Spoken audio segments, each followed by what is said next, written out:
Em que ponto da estátua você acha que o apóstolo Paulo se localizava? Nas pernas. Só que no tempo de Paulo não tinha duas pernas. Tinha apenas uma, era Roma Ocidental. A nova Roma, Roma Oriental, ainda não existia. Mas o apóstolo Paulo olhava para o profeta Daniel, sabia que se encontrava na Era do Ferro, na época das pernas de ferro, mas ele não enxergava duas pernas. Se o apóstolo Paulo se encontrava na parte de ferro da estátua, olhando para as pernas, ele sabia que Roma tinha que se dividir, porque ele tem inteligência suficiente para entender que haveria de se dividir o reino, porque quando chega na parte dos pés, ele iria estar lendo os pés de barro misturado com ferro, será um reino dividido. Se o apóstolo Paulo ensinava o arrebatamento iminente para a igreja na sua própria época, se a igreja fosse arrebatada a qualquer momento, naquela época, o mundo daquela época teria apenas 7 anos para formar toda a parte dos pés, barro e ferro, para depois chegar nos dedos, são 10 reinos, para depois disso se levantar o chifre pequeno, para então o chifre pequeno fazer guerra contra 3 e aí começar guerra contra o povo santo. Tudo isso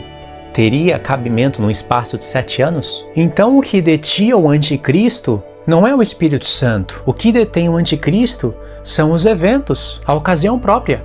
Porque segundo a profecia, o anticristo só pode se manifestar depois que tivesse as pernas de ferro, a parte dos pés, os dedos. Por isso que Paulo fala, lembra que eu ensinava todas essas coisas, eu costumava falar quando estava com vocês?